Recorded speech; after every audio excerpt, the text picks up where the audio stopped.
The quality of an EIA depends largely on the proper identification of the environmental and social aspects that may be subject to direct and indirect impacts from the proposed activity or project.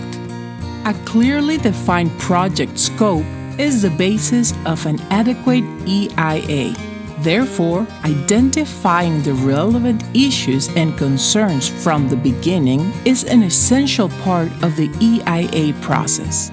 If the scope is too narrow, the EIA might overlook significant impacts that are not necessarily obvious but real and possibly negative, or leave out stakeholders who would be affected by an activity or project. If the scope is too broad or unclear, the EIA can become overstretched and overburdened with irrelevant issues, require unnecessary efforts, and distract from the analysis of key issues.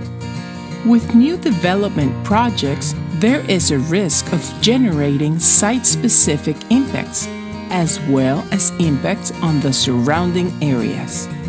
The risks and impacts do not always decrease with an increase in distance from the project site. Some impacts are obvious, while others are not.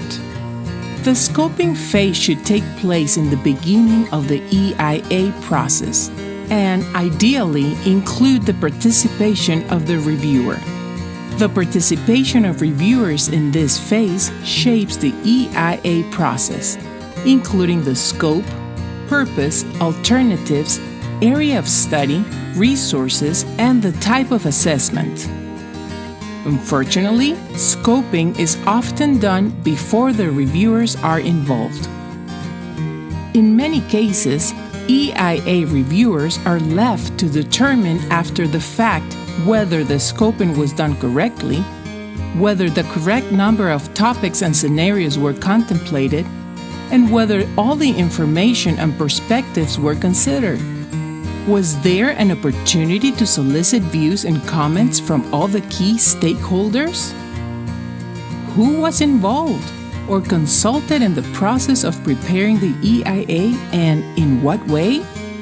The benefits of communicating with and involving all stakeholders is important, especially during the EIA review.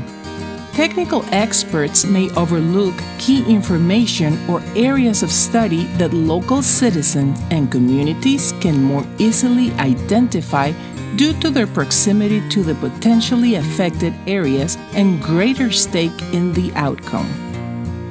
Fortunately, when trying to assess or define the scope of an EIA, reviewers do not have to guess. Some helpful criteria for evaluating the adequacy of the scoping include the following.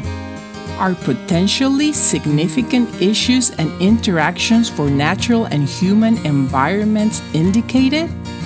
Are insignificant issues identified and their exclusion from further assessment justified? Are the viewpoints of all stakeholders considered? Are the spatial and temporal scopes of the EIA defined in sufficient detail? Is an adequate geographic area considered? Are any significant issues omitted? Are key issues and situations clarified? After confirming that the scoping has been done correctly, the reviewer ensures that there is a solid foundation for a well-focused and complete EIA. The EIA will serve as the basis for decision-making and defining the appropriate requirements for the project proponents. Additionally, the scoping stage provides valuable input for analyzing the alternatives for project siting and design.